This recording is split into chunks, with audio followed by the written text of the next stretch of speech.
Yo, what's going on? What's going on, everybody? Welcome to another Lions Den with Seth. I'm your host, Seth. Y'all, first of all, I want to say thank y'all for all the birthday wishes and everything that's been popping off. Y'all appreciate it. Hey, listen, not everybody is blessed to be this old and still to be this classy, right? So I do appreciate y'all. What's going on, fellas? What's going on, Big Will? How you feeling, bro? Hey man, I'm here, man, ready to get it in, brother. Looking forward to this conversation. And another Sunday to get to chill with my brothers, man. So you know it's all good, brother. Absolutely, absolutely. Larry, how you feeling, man? For sure, man. Happy birthday once again to my fellow Aries. You know how it Yes. is, 5 days apart, but it's all love. And All man, I'm love. super excited, man. You already know how I feel about the one and only, but I can't wait till we get it going. Let's go, fellas. Already. Big Herm, what's popping, man? Hey, tell us about the Timberlands, man. Tell us about the Timberland shirt. I got caught slipping on a laundry day, dog. You know what I mean? I have to have my Lions Den gear on, but hey, so y'all gotta forgive me on that. You know what I mean? So I just rocked what felt comfortable, y'all. I can I dig am it. by no means endorsing Timberland. You sure? Hey, not until they start cutting the check, right? Check it. Just like my brother Larry, man. You know, it's funny. I'm just a quick story, man. I was like, you know what? I saw what this brother was doing online. I was like, I'm gonna reach out. There's no way he's gonna respond back to me, but I'm gonna reach out. And then he responded back to me, and I was like, I know I'm not talking to this man online, person in music I grew up with, who's a lot of heads got busted his music, you know what I mean? Too many. You know what I'm saying? But you know what I'm saying? I was like, I know I'm not chatting with this cat, and he's about to come on Lions Den, but he's here, y'all, and we about to do this interview and give y'all some great stuff, Mr. Project Pat. Project Yes, Pat. sir. Yes, sir. Yo, the one and Hey, man. only. What's popping, bro? How you doing, Mr. Project Pat? What's up, Man, bro? listen, man. I'm gonna be honest with you, man. I just came off the road. I just a little tired. That's all. Nah, I'm good, right? man. Yeah, both of y'all was on the road. Mm-hmm. Yeah, Chet was at. Yeah, she was at the spot last night. Yeah. Mm-hmm. That's what it is. Well, look, man, first of all, we want to say thank you for taking the time out, man, for coming on the on the den, you know what I mean, and really representing not only for your city, right? Because you do represent, Memphis, tough, Tennessee, tough, but then also too, man, what you're doing within that. So I do want to say thank you, man. Thank you for everything that you're doing, man. It's extremely commendable, man. So we humbly thank you for that, bro. That's what's up. You know what I'm saying? But hit it up, Herm. Hey, so when we talked, I talked to you about your charitable foundation that you are just getting started. A lot of people know about your background, you know what I'm saying? They know about your rap career. They know about some of the trouble that you've been in the past. Mm-hmm. So I want to kind of know about what led you here to the Go Foundation. And tell us a little bit about the Go Foundation, what it is. Well, it's basically, man, really, man. I'm gonna be honest with you. It's something my partner had came up with. He got a good idea, and he said he wanted to do something called Go. But the thing is, what we was doing was we was already doing what we was doing. Like we didn't even have a name. See, we would just go out and feed the homeless. Like we didn't have no name. And see, then he said, man, I always wanted to do a ministry in this. It's like a inner city ministry with called Go Foundation. Now I'm gonna explain something to y'all. I have a heart for the inner city. I'm for that. But that was more mainly what my partner wanted to do. And it was cool because I was with that because I said he was doing it before me and he inspired me. But as I had started praying and doing a lot of praying around the time of the pandemic and just reading the word or reading the word of God and just, God dealing with me and opening my understanding more of what he lead me and what he wanted me to do. Then I had picked up the thing about the prisons. We also do prison. So what we do at Go Foundation, we do inner city, homeless shelters. We'll come to a city, go straight to the homeless shelters, and we'll go straight in with some books. We'll go in and give them a donation, or we'll go in and we want to connect with them, see what they got going on, because we definitely for the inner cities and the trailer parks and all that. Not just the hood, but we say on Go Foundation, we say from the neighborhood to the trailer park. And then the Lord had inspired me to, do the prisons because I had been in prison. And man, that's what we've been doing lately. We've been on the prisons hard. And we've been we've been to some in Arkansas, Dallas, juvenile facility out in Dallas, and I got some more connections coming out of just different places because I know so many people like Washington D.C., Baltimore area, and Florida, and we just came back from. Of course, we do our city jails, and we just came back from one of our prisons out here in Tennessee, but we got to go to another one on May the 3rd. I just got into the access of all the prisons in Tennessee. But God really been opening up the doors, man. The people been coming straight to us. I have not reached out really to nobody. I just it'll be like, say I meet somebody like far as out of town, and like I'll say or like people been seeing what we've been doing, so they've been reaching out. That happened real strong lately. And but man, I like maybe meet somebody that's I don't know, maybe from say I meet somebody from Baltimore or something, and I say, man, I be going into prison and talking to the prisoners, and they're like, okay, well, man, let me see, my uncle Mike, da da da da da, and that's really how I did it, like once or twice. But basically, man, the people just been coming to us. God just been opening all the doors, and man, I'm talking about, man, I went to go talk to this at this one night. My other partner, he works with us too, named Joe. He part of Go Foundation. He had me come out and speak at this drug rehabilitation graduation in Memphis. It was on the north side, so I went out there and did it. And to my unknowing, man, the lady who got me in all the prisons in Tennessee was there. And she was inspired by what I told them, and man, I didn't know what it was because it was at a church. So I bought a Bible and everything. I thought it was gonna be like a church setting or something. I didn't know what was going on. I mean, I just didn't know nothing. And when I walked in there, I was like, oh, okay. And it was, but it was real good. And the lady was really inspired by what was spoken. But man, I tell people all the time, man, when I'm talking to people, man, it's not me doing the talking, man. It's God doing the talking, because I'm not I don't know stuff about a person like that, or like what I mean, I got stuff I went through. I got a testimony of my own life, that others would help and affect others. But when I'm basically, finna go talk to somebody, like I gotta go talk to we gotta go to do 201, we gotta do 2 units in what we call our city jail 201. City in the city jail, this is Tuesday. Man, I'm thanking God he give me the message of what to say, because I don't know what I'm gonna say. You know what I'm saying? Like I mean, I prepare, I do prepare, but I don't like, me personally, I'm trying to, my whole mission with this thing is, if God ain't in it, I can't do it. Right. Okay. You see what I'm saying? Like, I'm not dependent on me.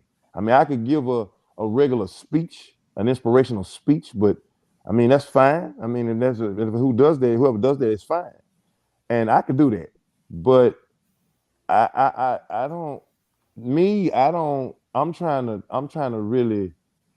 let God get his point across in the situation. You know what I'm saying? All Now right. I tell people this, I tell people this now, this is not me, like, I'm not a reverend, you know what I'm saying? I'm not a You ain't preaching. well, I'm just a man of God, like, and I pray to him, and by faith I receive that he gonna give me what to say. You see what I'm saying? Like, other than that, I try not to do too much talking, because I'm not Just a vessel. I don't have the power or the knowledge out of my own brain. You know what I'm saying? All Like, right. it's got to come from him, or I can't do it. You know what I'm saying? But he's been helping me all the way, and he's been taking care of the business all the way, and I thank him for it. There it is. Some I'm gonna bring to you, brother. The experience that you've taken is your own personal experience. That's the only ammunition that you need to go out to reach people and connect with them, because your pathway has been the reason why you got where you are now. And I think that you going out to these prisons is how you connect with people. So one thing you gotta understand, that what you're saying is right, but it's a way it has to be done. And you know when they say what the devil meant for bad, God made for good. And God could turn around and use for good. See, God uses the experience of a person. Let me explain something to you. You know how a person say, oh man, God had to sit me down. You know, the person go to prison, that's the main thing. They say, oh, God had to sit him down. Well, I mean, now you gotta think about it for a second. I'm a man of the experience of this jail system. I've been in the feds, the state, and all that. And I'm telling you right now, listen to me good. God didn't sit me down. I sunk me down. I'm the one set me down.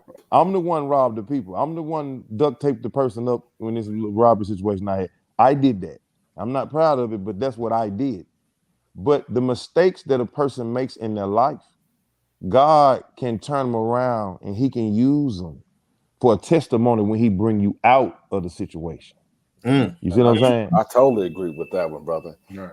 How do the people typically respond when you go to these different prisons? How do they respond to you? And what are some of your key things to connect with the people that you are communicating with? Well, mainly, like I said in the beginning, man, I do a lot of praying on it. Like, I just thank God. Like, and I do like a lot of meditating in the word and studying certain stuff he'll lead me on, but listen, good brother, it's not a method. I don't have something I can write out for you and like send another person in to do. You know what I'm saying? I mean, the response is unreal. Oh, it's super good. Oh man, people giving their life to Christ Jesus, everything. It's good. But it's not me like controlling it, like far as like I couldn't tell you a formula. You know what I'm saying? The only formula I can tell you is pray on it. I say if somebody say, man, I'm finna go into prison, I'm finna go here, I'm finna talk to somebody. I said, well, pray on it first. And then then God will lead you into what to do or what to say. Because see, the thing is, we was in prison. I'm gonna give you an example. We was in a prison talking to in a women prison in Arkansas. And I just walked in there, man, and the ladies were God led me to bring my wife's mother, because my wife's mother, she was on drugs for 28 years. Now but me and her, we touched and agreed and prayed about it 10 years ago. She's been clean for 10 years.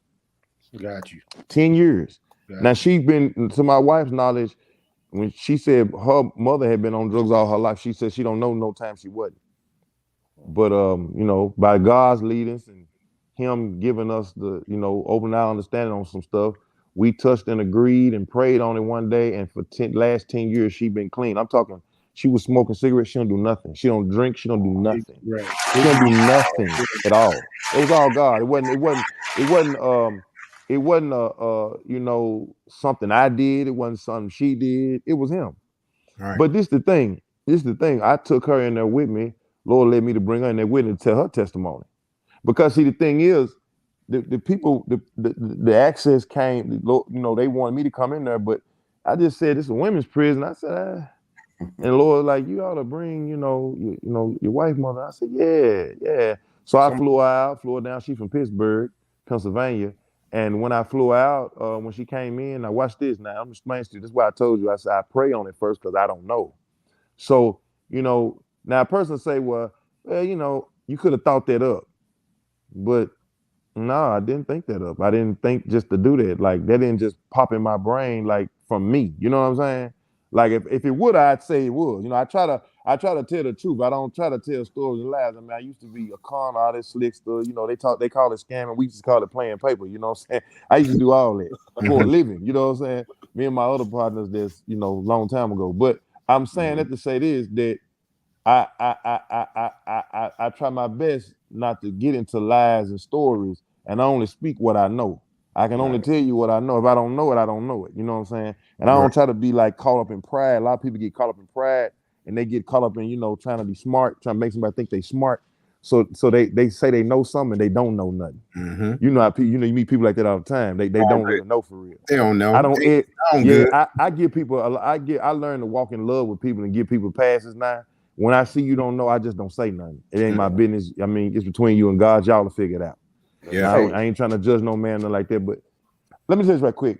So when I brought her out, man, she started talking. Now listen, let me show you something. Now this is something I didn't think of, but the Lord led me to do this. When I brought her out and she gave her testimony, the ladies, their main question was when they saw my wife came too. They saw my wife and her mother-in-law. Their main question was, well, how do you feel about your mother, getting off the drugs? Do you accept her? See? Because their main thing was they was holding on to the guilt Yep. of being on the drugs and getting locked up away from their children. Now, mind you this, I got some boys and I got a stepdaughter, but I was locked up. They was like 3 when I got out. So they know, but they don't really remember. But I didn't understand that because I wasn't on drugs when I got locked up and my kid, I wasn't on drugs. And I'm not a female, I'm not a woman. So I would have never knew that they would have been feeling guilty. You Right. understand what I'm saying? I never would have knew that. But it made sense when I seen it. But it's like, I was like, oh, okay, Lord, I see why you led me to do this. Because, now she was explaining to them. And man, when I tell you it blessed them women in there, Mm-hmm. oh man, they was crying and everything. Oh, bro, they was like, it's just amazing that y'all still together. And my partner Mike, he was saying, well, what you seeing is this is when this is recovery. You know what I'm saying? Yeah. Like you don't lose. And my wife got up and said something. She don't never talk. She don't never talk at all. But God led her to say something. She got up and told the women. She said, "Listen, I didn't care about my mother, whatever she done in the past. I just wanted my mama back." And she said, she told them, that's what all your children want. They just want their mama back. Now listen to me, good brother. I would have never knew to do that. I would have never, come on, if I just went in there and just gave a good speech, you understand what I'm saying? See, that wouldn't have reached them. When they That gave wouldn't have reached them. That wouldn't have reached them. But when I prayed on it and let God do the leading, he knew what to do. I don't know what to do, but he do. And that's why, like when people say, well, man, like the question you just asked me, man, I really couldn't tell you. Like I say, all I do is I just pray on it. He do it. It ain't me. I promise you that. I got you, Project. Hold on. What you think, Larry? Pat, this is a question I'm gonna jump in on because I think we're go right ahead, following bro. suit with that. Is when we talk about prison reform, I think that's the key goal, right? Is to get folks in there, not just folks, but get people in there. If you're going to reform someone, then you have to have some sort of education curriculum or something, or just experience with folks like yourself coming in and sharing your prior experience. And hey, here's what I learned from my mistakes, so that you can go out and do and not do what got you in here. So what I'm asking for you is there's a myth out that if you're a convicted felon, that you can't get back in the prison systems and educate those that are in there. And it looks like you're able to do that. So can you talk to the audience members that may have this same experience, same stories, that they want to get back into the system, and what kind of red tape they might have to experience? Let me tell you something. Let me tell you something, good bro. Mm-hmm. If you say you can't, I don't care what it is, you can't. Yeah. But if you say you can, then you can. And one thing about it is that's the book I be passing out by a minister by the name of Charles Capps. It's called The Tongue of Creative Force. That's how it started off. He says, those who say they can't, they can't. Mm-hmm. But those who say they can, they can. Okay. See, you can do what you want to do, and when you pray on it and believe you can do it and confess I'm gonna do it, then you're gonna be able to do it. You see what I'm saying? See, it's all about you believing in your heart and confessing with your mouth. Because what you believe in your heart and confess with your mouth, that's what you're gonna have. And that's what everybody's having right now. It's not abracadabra. It's not something you say one time, but after a period of time, you constantly say something and you believe in something, it's coming to pass. You can rest assured you're gonna subconsciously live out what you believe and what you're saying. You're gonna live it out in your own life. So yeah, you definitely can get into prisons and now, I mean, you may have to go through some procedures, but the thing is, man, I'm just gonna be honest with you. Devil, he tried to come at me with that. He tried to say, "Oh man, you ain't gonna be able to get in no prison." As soon as I thought of the Lord gave me the idea, as soon as I did, that thought came to my mind. And all I did was I had to do this. Now I'm gonna get in. God will make it happen. God will make it. I ain't gonna worry about that. God will make it happen. And look, and he doing it. Yep. He doing it. I'm talking like, man, like we talking prisons like out of town, like Like, you know what I'm saying? And I've been to all the prisons. I mean, I'm a 2 times felon. So no, you can get into prisons. I mean, if I'm in there, I know if I can get in there, I know somebody else can get in there. You know, Already. Okay. especially somebody who ain't done but 6 months or 2 years or something. I mean, look, time is time though. You know what I'm Time saying? is You don't want time, to do a yeah. day in there. We making jokes, we laughing, but no, time is time, man. You can definitely get in there. I promise you Okay. can. It's time. Yeah. Yeah, it is. Hey, so man, listen, you're dropping some good knowledge, man. And so there's some things that things that I've heard by listening to different interviews. But if you don't mind touching on how important it was for your father to instill in you the amount of fortitude and faith base, but also walking that walk of being a man. How important was that for you as you became who you are today? I grew up around everybody around me didn't have a daddy except my older cousin who I looked up to. And they didn't have a daddy. So, you know, it's like I learned I never understood this. I never got it. I mean, people used to always come to me and people that was like, I'm like, man, this is a stone cold gangster. Like you way more out here than I am. But they come to me for advice. And I didn't understand it. I didn't get it. I was be like, why is this dude? But see, I had a daddy and I had a mama. So, you know, my daddy, he was on the road. He's a minister. He was an evangelist. He was on the road a lot, but he was in my life, of course. So having a father, having a daddy is always an advantage for anybody. I don't care who you is. A real daddy is an advantage because a lot of people don't have that. Uh-huh. And it's like when people used to see me, when stuff used to happen, I never, let me say this. Let me say this right quick. I don't want nobody to get offended bad because some people do when I say this, they get offended, but it doesn't matter. You still a man. When I get through saying this, you still a man. If a guy didn't have a father in his life, everybody, I don't care who you raise, whoever you're raised up under is who you're gonna pick up their traits and their characteristics. Whether it be a man or a woman, it does not matter. You're gonna pick up the characteristics. Right. So when you see a guy that uh he's argumentative. He always want to like he get mad over the smallest things. You be like, what's wrong with this dude? Mm-hmm. And then you find out he was just raising his mom. His mom was like that. Mm-hmm. Now he's still a man. Now he gonna say he's a man all day, but he just raised. He's like that because of who he's raised up under. So like, if you got a good mama, you know what I'm saying, then your mama instilling you good things. You know what I'm saying? See, everybody is a victim. Man, you know, and I heard Denzel Washington say this. I'm pretty sure y'all saw this interview. When Denzel Washington said this, and y'all, when I say this, y'all gonna agree with me. He said, we don't hold on one second. He said, we don't go to jail. He said they don't send us to prison when we're 7 years old. He said, where was his father? Where was his mother? You see what I'm saying? See, and he said, because by the time we turn teenagers and stuff like that, and by the time we make it, he said, by the time we make it to prison, he said, it's, you know, he said, man, now it's a different ball game, which it is. You know what I'm saying?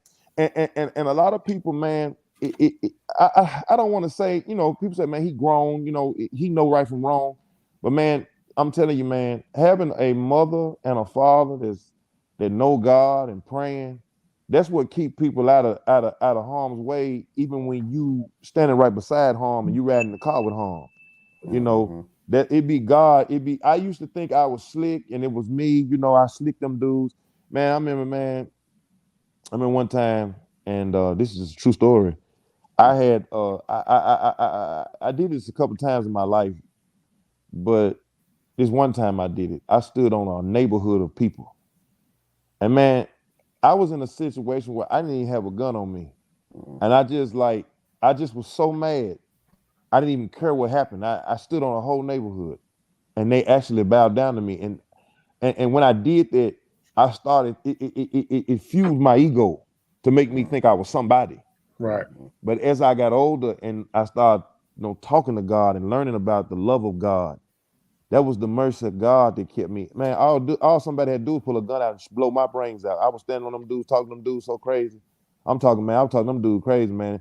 And I know to this day, them dudes probably like, they older now. They like, man, that dude Pat was crazy. Wait, Bro, hold on, Pat. Hold on, wait. So what you're telling me is you did the whole King Kong ain't got nothing on me in the middle of the whole block like that? Nah, I wasn't. Nah, it was in a club. I was in a club. It was about Okay. 20 guys. Mm. And I had, but the main guy that they looked up to, I had said something to him and he ran out. He was scared. Mm-hmm. And when I guess they seen him run, well, I know they saw him.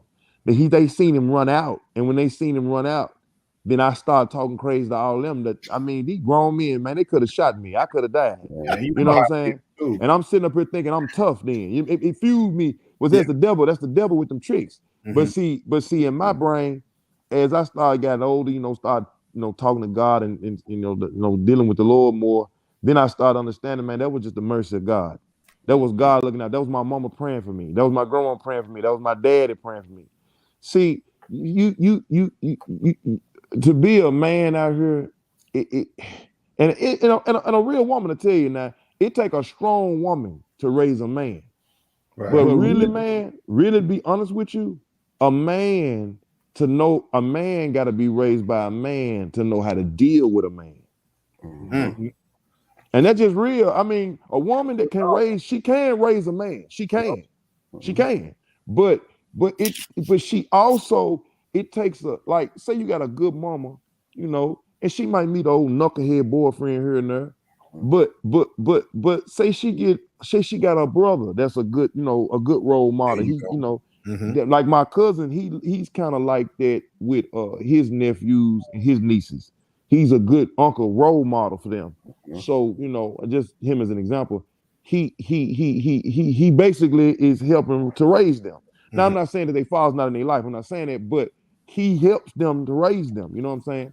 And that helps, man, because it really takes. And I'm gonna tell you something. One of his nephews, there's my little kinfolk. He said, "Look, cuz," he said, he just posted cuz on his Instagram. He said, man, Unc, you really, inspire me. In other words, the short term to be a man. You know what I'm saying?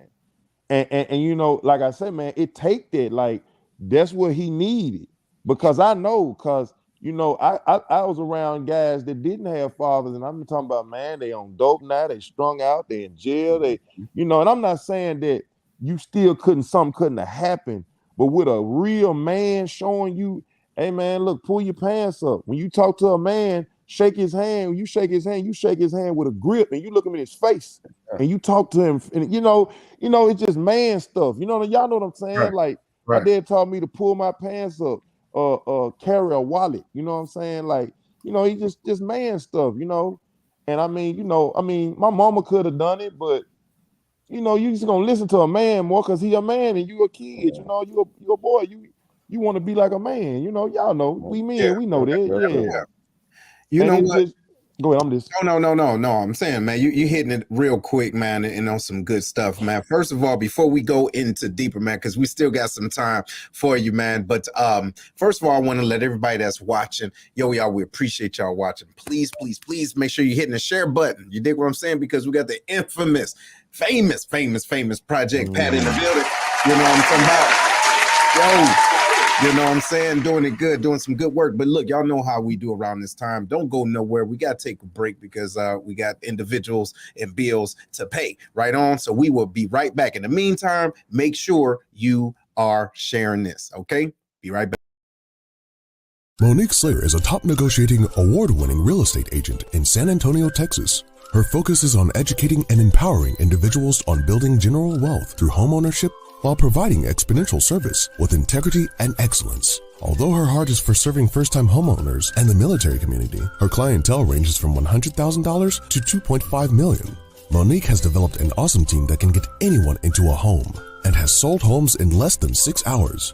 After servicing the Air Force for over 28 years, retired Chief Slater has a massive network, so she can connect you with an awesome agent anywhere in the U.S. And if you're in San Antonio or relocating there, give Monique a call first to help you find your dream home. Give Monique a call at 210-237-7268.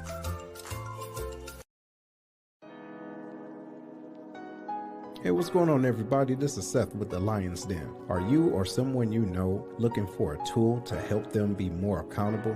Check out the Black Collar Mindset, the Art of Strategic Thinking.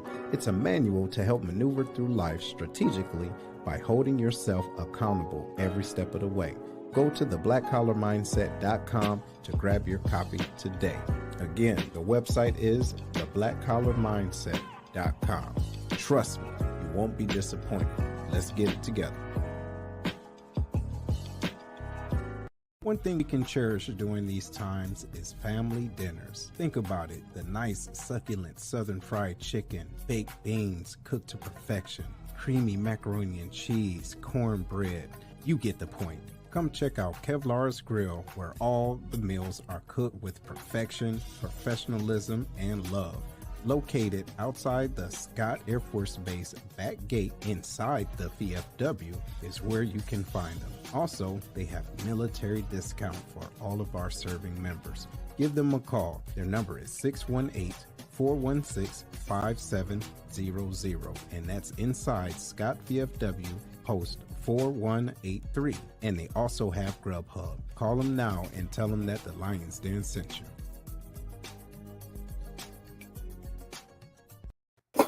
Yo, what's going on? What's going on, y'all? Welcome back to the Lion's Den, y'all. Hopefully y'all enjoying this show. Yo, we have some great questions going on in the background. Like, for example, shout out Miss Lily Wilson. She says, for Project Pack, what are some practical steps we can do to better support family or friends returning from prisons, after 20 years? So I think that's a great question. All right, fellas, look, somebody background is hot. Let me see who it is. It might be Wills. Yeah, there it is. Yo, so what y'all think about the show thus far, though, man? What you think, Big Herm? Man, so I've been a fan for about 20 years. You know what I'm saying? More than that, and I'm learning. It's just interesting learning a whole nother side of a man. You know what I'm saying? With music, I was brought up on. You know what I mean? And it's very inspiring. You know what I mean? It's like you listen to him talk. It's like if more people listen to these words, you know what I'm saying, especially coming from a man like him, you know what I'm saying, I think our community would move in a much better direction. I believe so. Larry, man, what you feel, man? Yeah, it's interesting, man, listening to like the Project Pat I knew and grew up on compared to the guy I'm hearing now. It's like, whoa, complete 180, but I call that growth. And it's one of the questions I really want to get to is I want to talk about the transition from the early days of his childhood to where he's at now and what sparked that transition. What was it? Was it religion? Was it just, experience? Was it just growth? Like, what was it that just caused you to change your mindset from being hood to like, we need to do better in the hood? Yeah, that's a great question. And it's funny you said that because first thing come to my mind when I think of Project Pack, I'm like, chicken, bomb. Where they at? Look, they still around. You dig what I'm saying? Hey, you can't run away from chicken head, but you still elevate and connect with individuals. Big Will, what you think, bro? Man, to be honest, brother, he's a representation of everybody that's from that hood background. Because people judge us where we come from, but we are not where we come from. That's right. You know what I'm saying? So to see him today, this shows this. That's why you don't give up on people, because what a mind is at that time. You pour into them and you pray for them like people pray for him. You just don't know what you're going to grow out that ground. Already. You're absolutely right. So, ladies and gentlemen, before we do this, make sure you do hit this share button, right? Coming back on up, y'all, we got Mr. Project Pat, y'all back in the bed. Wait, and then look, his phone just went off. See what happens? Internet out of line. Look, we're gonna have to talk to him, y'all, about that cricket phone, man. We don't got to get him right. But yeah, he was just on there. Hold on, here you go. My bad. Here I go. What happened, bro? Look at man, hit a button by accident. Moving the phone, hit a button by accident. That man hungry. It's all good. Hey, but go ahead, Herman. We got you. So check this out. Like I was saying in my halfway point, I learned a lot about you that I really appreciate. And so I just really want to know, what I'm saying? I want to go back because you talk a lot about Christianity, and I'm realizing your father was a minister. You know what I'm saying? So I'm just I want to know, like, at what point in your life did it click to you, like, you know what, this is the route that I want to go? You know what I'm saying? Was it always there in you, or is it now is the season that you're bringing it? Man, I just I mean, it was mainly like right before the pandemic hit. I mean, the Lord had been dealing with me like, you know how you just get like tired of something. You just be like, man, and you know you're supposed to be doing something else. But you be like, I don't know what I want to do, but I know it ain't this. Now hear me out. Now when I said it, I ain't talking about rapping.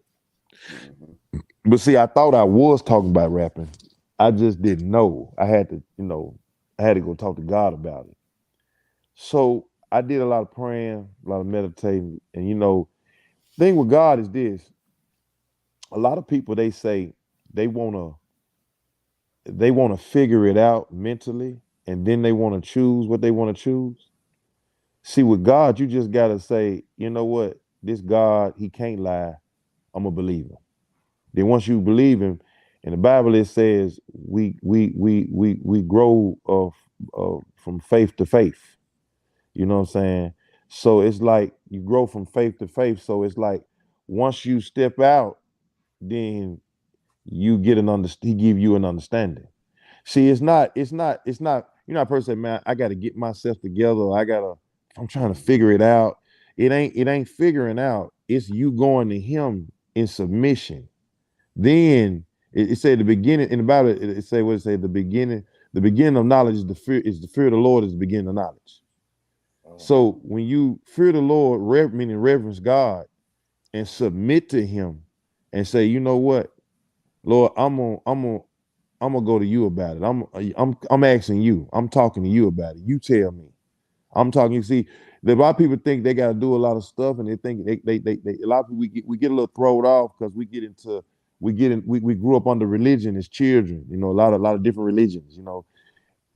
If you talk to God and you sincere in your heart, he gonna talk to you, and he gonna lead you with his with love and kindness have I drawn thee. That's what it say in the Bible. He gonna draw you in with love and kindness, and that's exactly what he did for me. He drew me in with his love and his kindness. I am a willing prisoner of the love of God through Jesus Christ. I'm a willing prisoner because when I say that, I say that to say this, man. It wasn't like I tell people this all the time. I was not broke. I was not fighting a charge.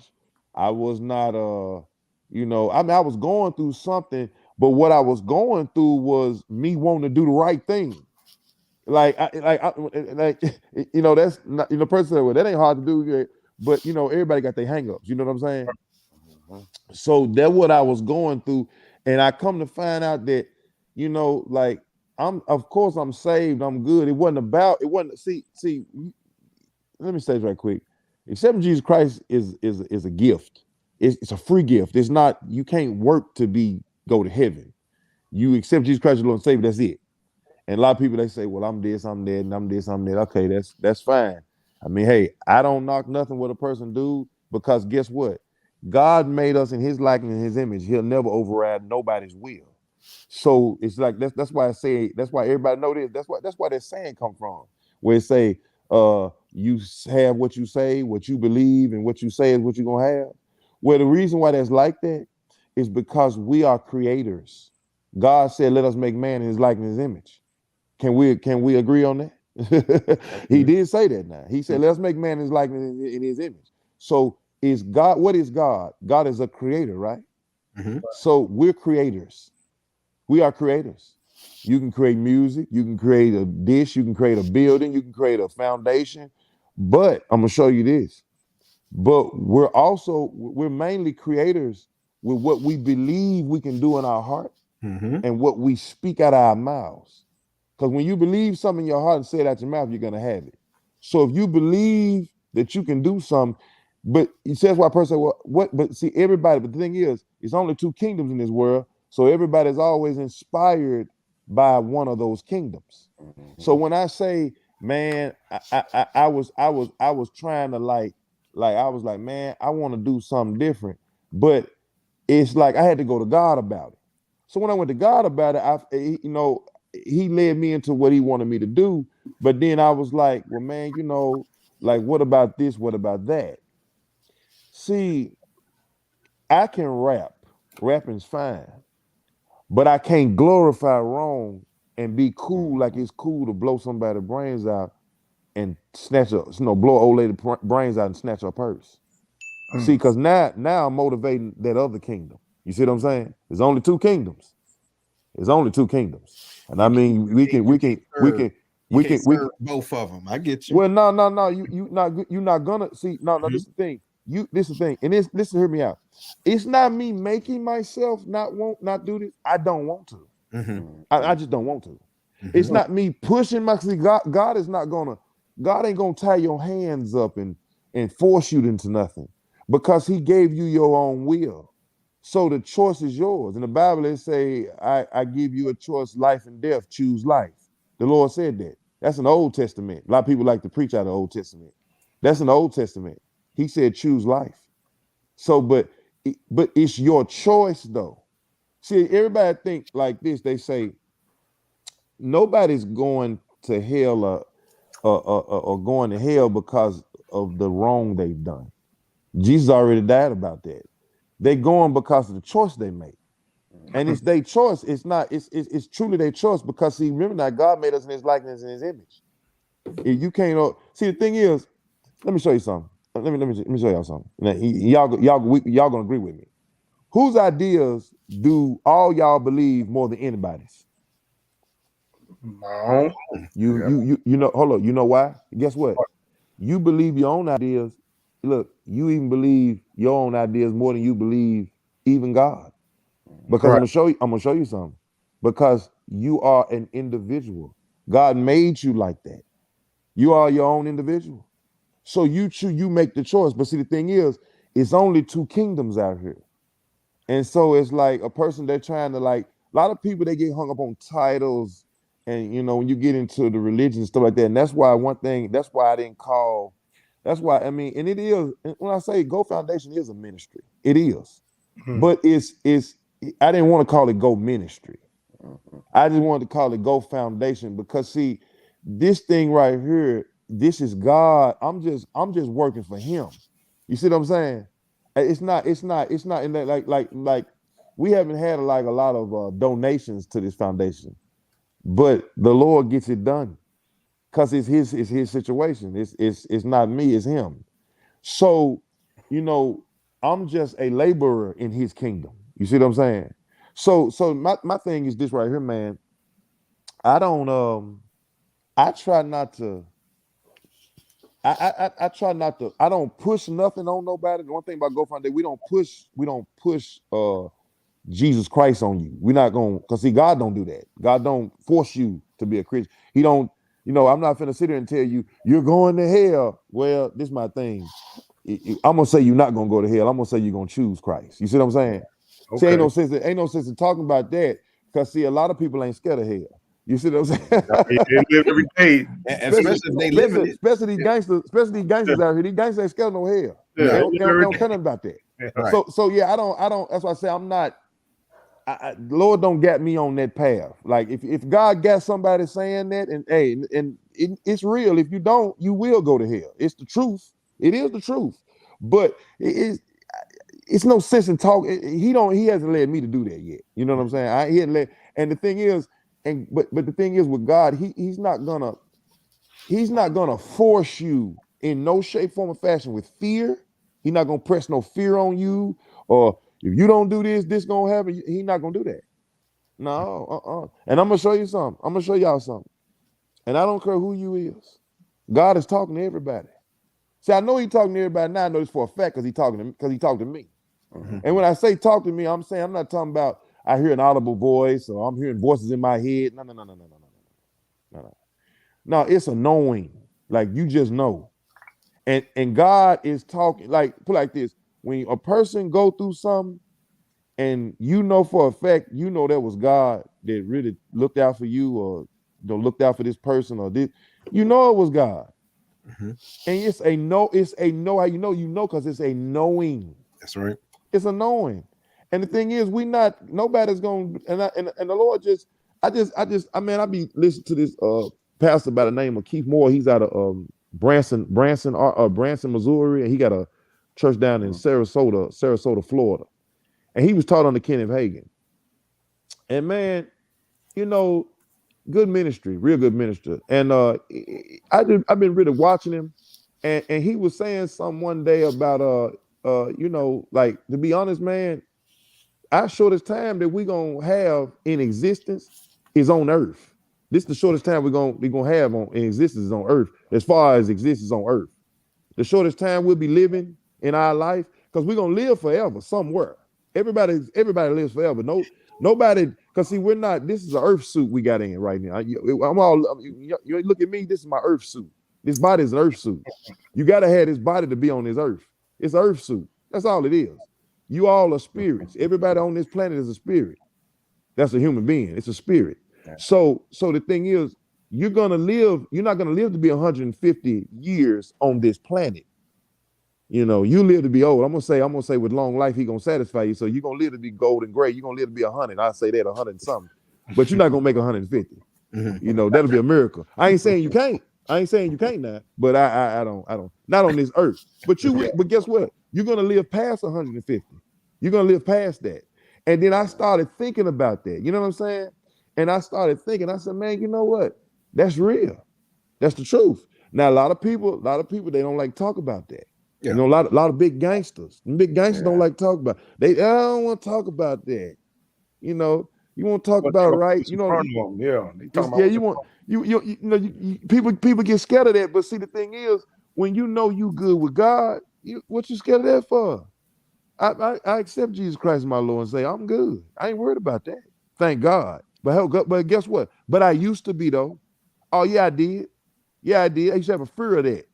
Because see, like, and what really changed me, man, it is I just stepped out. I just stepped out and said, Lord, I'm gonna talk to you. I'm gonna see what's up with you.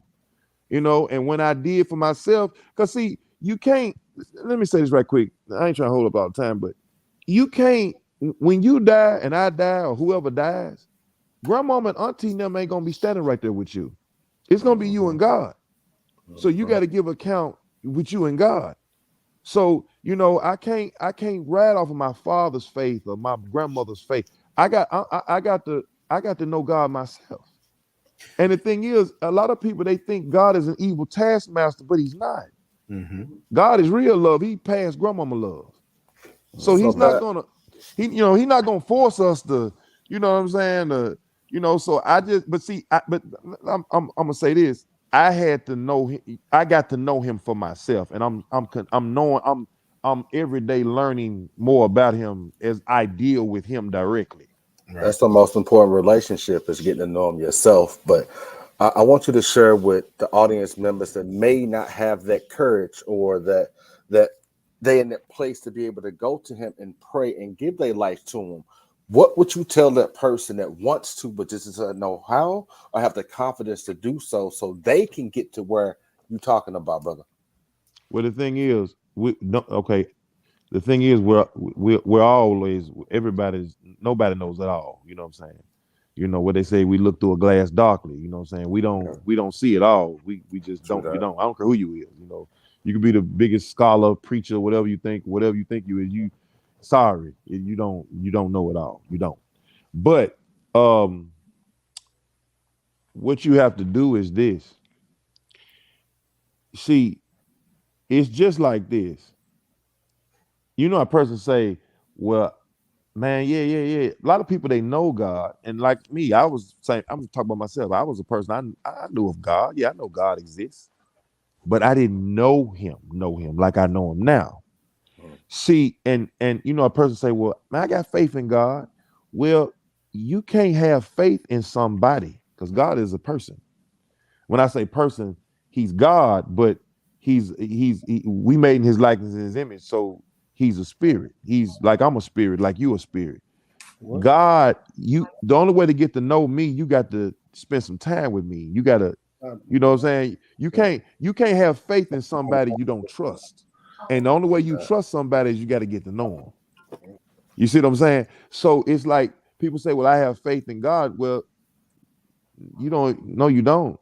And I mean, you can read a Bible all day. That's fine. But just because you read a Bible and you know a couple words, that's cool. But do you know him, though? Right. And see, that was my problem. I didn't know him. I mean, I knew of him, but I didn't know him. And when I started getting to know him and knowing the true love of God and how he really, like, it was him that when I said that with that little neighborhood situation, and it was him that when the people found the guns in my car, and then when they checked for the fingerprints and they said, well, now listen, now I'm not saying that God blessing me in wrong, but they checked the fingerprints on the gun and they said my fingerprints ain't on there. I'm like, that don't make no sense. Like, I'm sitting there like, Won't he huh? do it? Yeah, but you see what I'm saying? Like, but the thing is, I say that to say this. I say that to say this. Um, I, I started to understand better that it's not my slickness that was carrying me.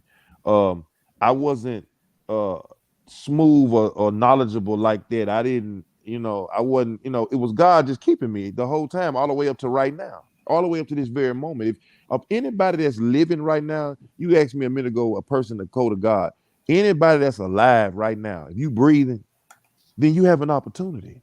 And see, the thing is, that's a blessing. I mean, let's just be honest. It's a lot of people ain't here that we knew last year.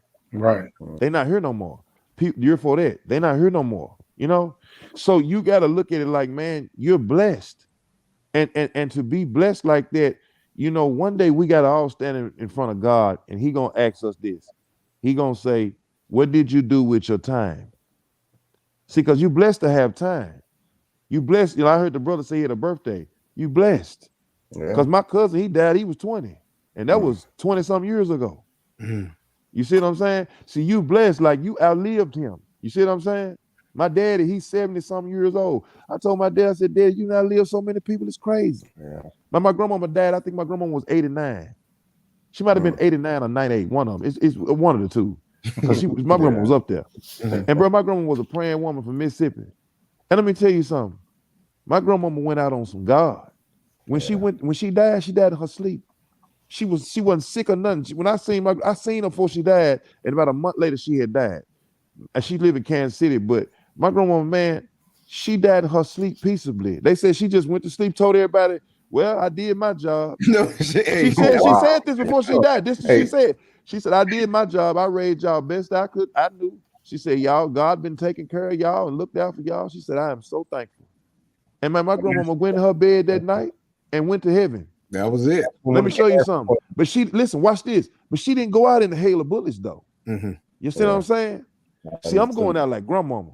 I'm not going out like I would have been going had I stayed on what I was on. You see what I'm saying? Right. Yeah. Hey, See, Pat, I want to get you ask this question real quick. I don't mean to cut you off. I'll go ahead, good bro. I want to make sure we hit it. And I listened to the interview, one of the other podcasts you was on, and you talked about how you transferred from one prison system to another, and it was somewhere in Illinois.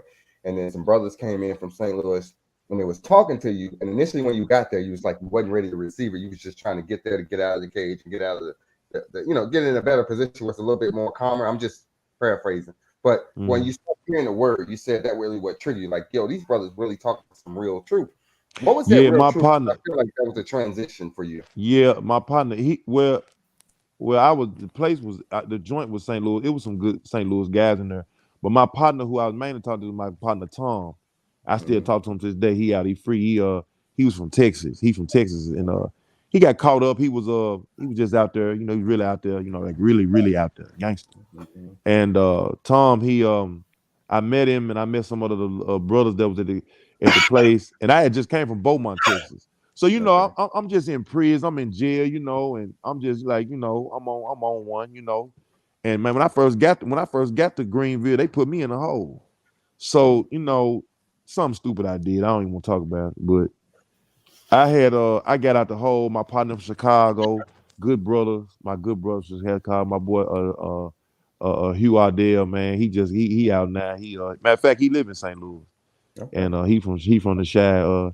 And man, I started seeing, man, these some good brothers. You know what I'm saying? Like, these dudes real. And like I tell people, and even then, I was coming home to a fortune. I didn't have but 4 years. You know what I'm saying? It, like it was over for me. You know what I'm saying? I mean, it wasn't that. See, nothing motivated me like You're not a person to say they get in trouble. And look, let me tell you something. You find God, I don't care how you find him. You hear me?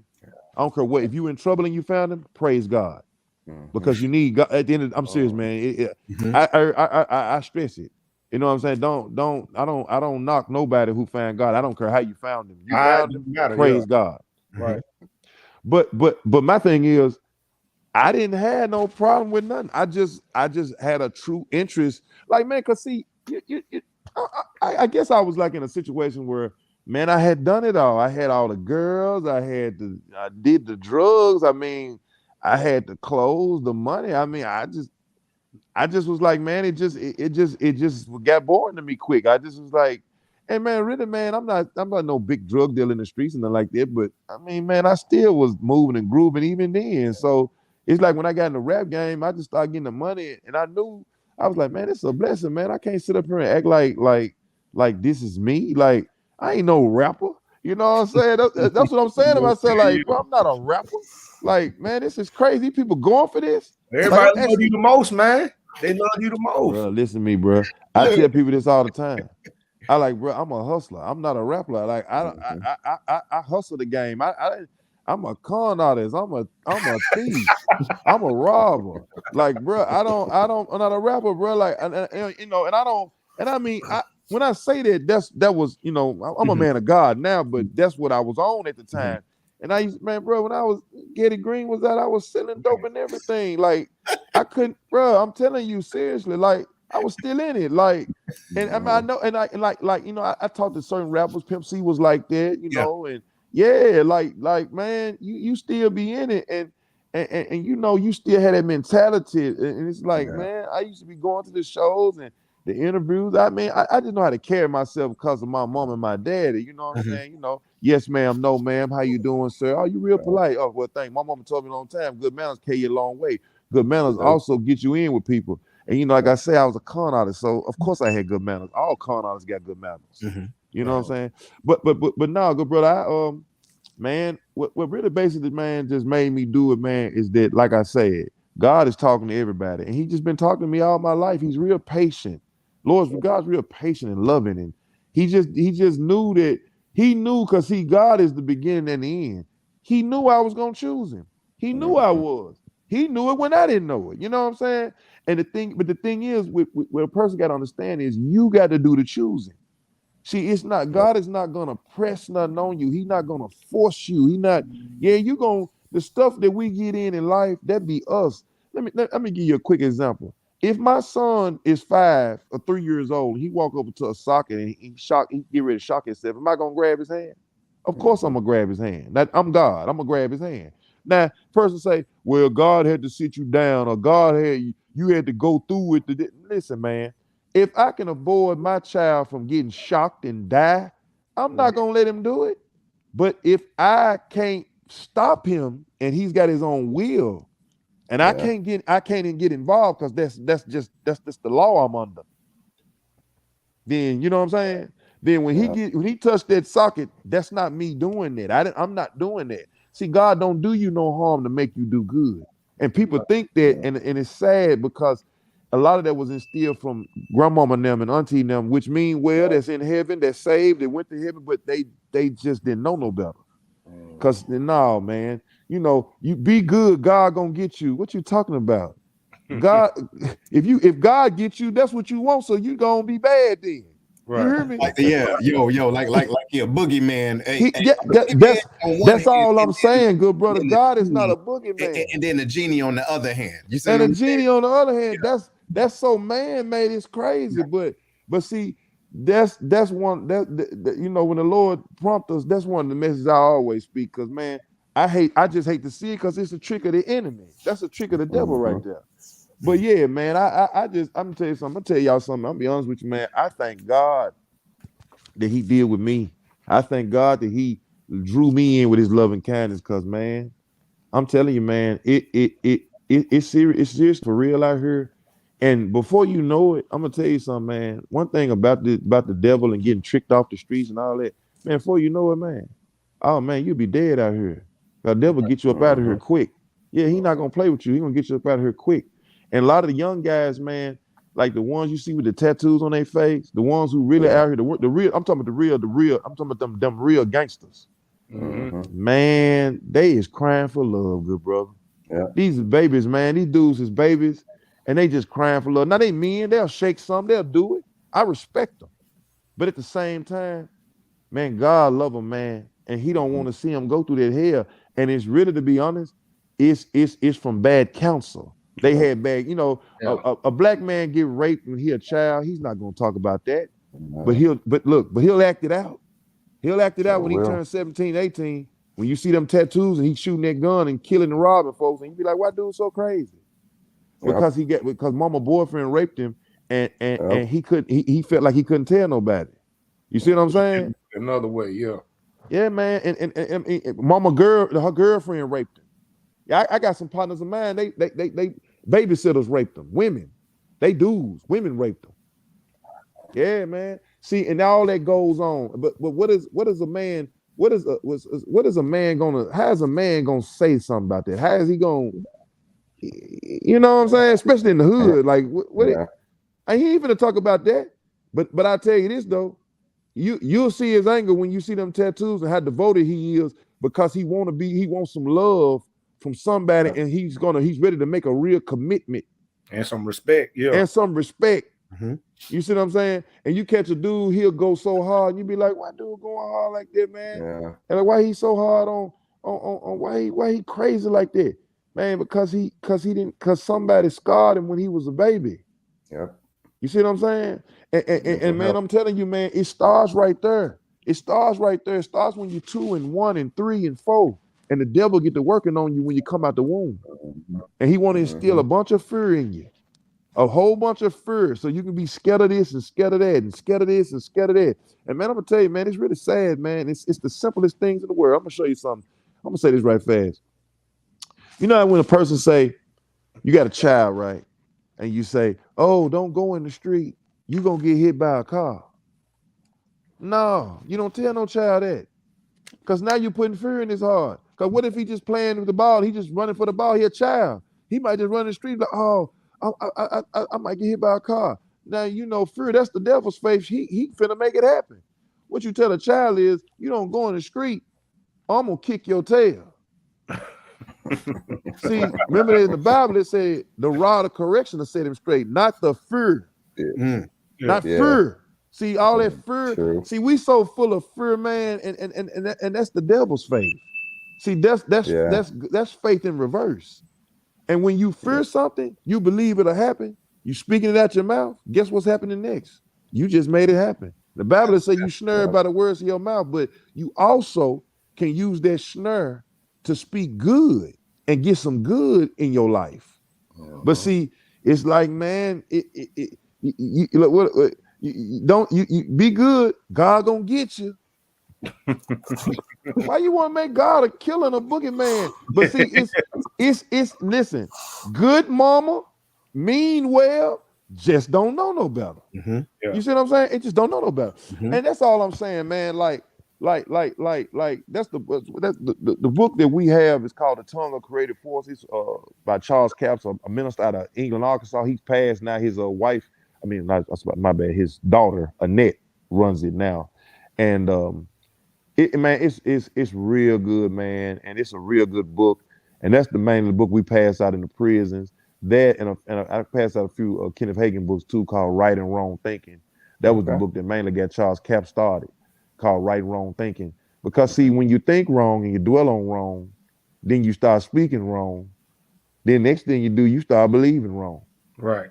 Yeah. You know what? Hold on, brother. So first of all, I want to thank you for coming on, man. You know what I'm saying?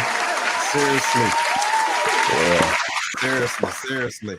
Hey, so look, I'm about to get the Lions they last thought. You know what I'm talking about. Hey, Larry, man, what you got, man? Hey, listen, Project Pat, man. My family tell you was my favorite artist growing up through my high school, college years, and even doing basic training in my workouts, man. I still bump that Getty Green. But I want to leave it on this is I had a chance to actually interview somebody that actually transitioned on the positive side of things.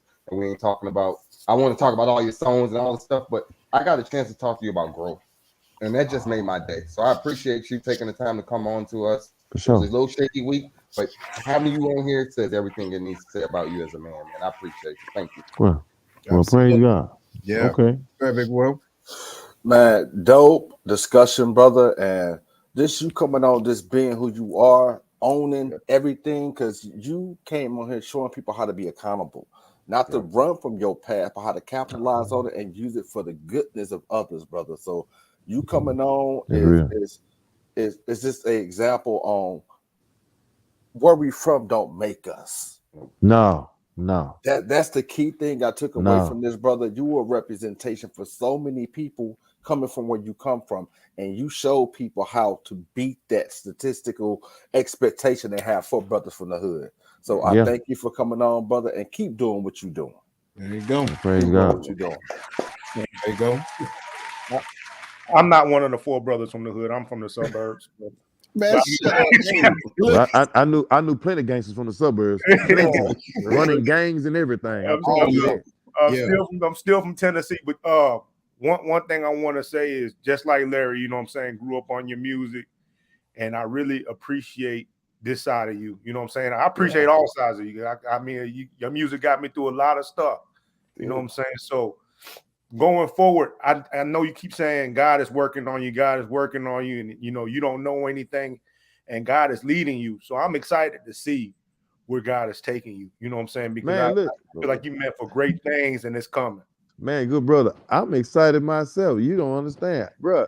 I'm be honest with you, man. I I person say, like you like you say, when when you figure, you say, man, I really love what I'm doing. Like, man, I love this, man. Like, I'm talking about, I love this, man. I love this. I can talk about God, man, all day long, like until he come back. You hear me? I love it, bro. Cause see, no, man, I'm honest. See, cause one thing about me, man, see, a lot of times we let fear hold us back from what we really need to be doing and what we really want to do. Man, you just got to step out, man. Like, I know the brother had asked me earlier, like, what would I tell people that's trying to, like, in transition or trying to come at? Man, you got to step out. Like, you can't let fear hold you back. That'd be fear. That'd be fear, and then that'd be pride. Well, I don't want to look a certain way. You got to get off of your look. See, if I slip up and fall, I just fail. You laugh, and I'm going to laugh with you. I'm from Memphis, man. We check all day, just like St. Louis. Y'all know how y'all do. Yeah, we do the same thing. We just check all day. We still do it. That's all the young dudes do. That's all we used to do. So it's like, man, we don't, like, man, like, I don't get into that. And I thank God I'm not like that, because I just don't care, man. Because I look at it like this. Like, I got a partner of mine, man. Man, he's so funny, man. He from North Carolina, man. I'm texting him now. That's my guy. He just, man, he just, like, don't care, like, about, like he'll talk to a woman, don't care how he look. In other words, so he's not insecure. Like, he's not insecure at all. Yeah. But see, I ain't either, because and no offense to light-skinned brothers, but I grew up in the era where the light-skinned dude was getting all the girls. You know in what my I'm talking time in the 80s, the light-skinned dude was getting all the girls. All It of was. All of them. Curly hair. And so only thing I had was this right here. That's All I it. had was a mouthpiece. Hey, I was a skinny dog, dude, so I had a mouthpiece. That's all I had. I had nothing else. I'm in the same boat as him. shut up, man. He's Like, so I ain't like stupid. skin. What you talking about? Man, my best friend light skinned, man. He was getting all them girls, man. He'd be like, man, keep you getting them all, man. I'll be sure. His brother had them all. I said, man, Hey, man. all Look, you I got used is to, hey, empty look, gab, hold up. no? Look, a dark skinned dude secretly wanted to be a little bit lighter. He ain't Yeah, gonna little admit it, bit. though. He ain't gonna admit it. Hey, just a tape, not too much though. Just a taste, man. I just need a taste. It's a little bit lighter, man, so I can get me one, man. Hey, Now we hold win. on. You know we win now. Wait, hey, check it out. Hey, we in now. Hey, listen. Hey, look, after what you call it, Get Out. You know what I'm talking about? You got Black Panther. Hey, we in now. You Oh, no, dig? we good Hey, now. We Hey, good but look, now. but no, seriously though, man. Look, real talk. What you say? I'm like, hey, Nate too. He is like, Sure. Hey, but listen. Hey, but look. Before we go, first of all, I want to say this has been one of the most memorable birthdays. The reason why is because this is showing not only growth in us as brothers, but connecting with individuals like yourself, Project, and seeing the growth in you and the things that we're able to do and connect with other individuals in the world, that's just reverberating more growth. You get what I'm saying? So I thank you seriously for that. All right. I really do. Man, praise God. Man, it is so huge, man. And listen, not just that, low key, I didn't know we was going to go to Project Pack Pentecostal on today, but we got it in. You got it Y'all in, funny, boy. man. Y'all Yo, funny, man. hey, man, listen, I'm gonna tell my wife that she gonna bust out laughing. She gonna really laugh at that. no, because real, hey, don't forget and put it in those words. Project Pat Pentecostal. I'm sure gonna tell her. That's what it is. Hey, but you know what, man? Listen, look, but seriously though, what I do want to do, and if our guests are listening, if y'all go to the Black Collar Mindset, all right, if you go to the blackcollarmindset.com, I would like to give Project Pat and his organization some of these books, the Black Collar Mindset books, so that he can give out some more. So if y'all can dig that, y'all go and do that. And I will most definitely within the next week, if y'all purchase those books, we're going to get his address after this. And Project, after we go off, don't go nowhere. All right. I want you to Okay. But, we want to send you some more books and, you know, just a little bit more literature that can connect with maybe some other individuals, man, to talk about that mindset change and all of that self-accountability, if you can dig that. Oh, yeah. Oh, man, come on now. Yes, sir. You know what I'm saying? That's what it is. But listen, ladies and gentlemen, this has been an outstanding show. Thank you again, brother. Hey, but look, before you go, I want to give you a second to give one last word to individuals that's listening right now. What is it that you would like them to know personally about you? Oh, man, you know, I like I said, man, I don't press religion on people. I don't do that. I'm not into that. But I urge men, women, children, kids, you need you some God insurance out here. You you need to accept Jesus Christ, your Lord and Savior, and then you and him work it out, And I tell people this, people like, well, man, I can't stop doing this, or I can't stop doing that. Well, don't worry about it. Look, and I say this, I hope you could stop, but don't stop. Just keep doing what you're doing. But accept Jesus Christ as your Lord and Savior, and then go to him about the situation. So a lot of times people, what they do, they try to tell you what to do when it comes to God. And say, I couldn't tell you what to do when it comes to God, because it's between you and God. So I urge you, man, give your life to Christ Jesus. Accept him as your Lord and Savior. Ask him to come into your heart and ask him to forgive you your sins. A free gift. You just accept a free gift. Like, it's just like me. If I had a sack with $100,000 in it, and I said, here you go, a free gift. All you got to do is just take it. It's just like that. It's worth way more than money. You know what I'm saying? Way more. And you just accept it. And when you accept the free gift, man, guess what's next? Well, guess what? Well, now you saved and you in the kingdom. Now, person say, well, I don't feel like, it ain't about what you feel. I'm still doing this and that. I was still doing what I was doing.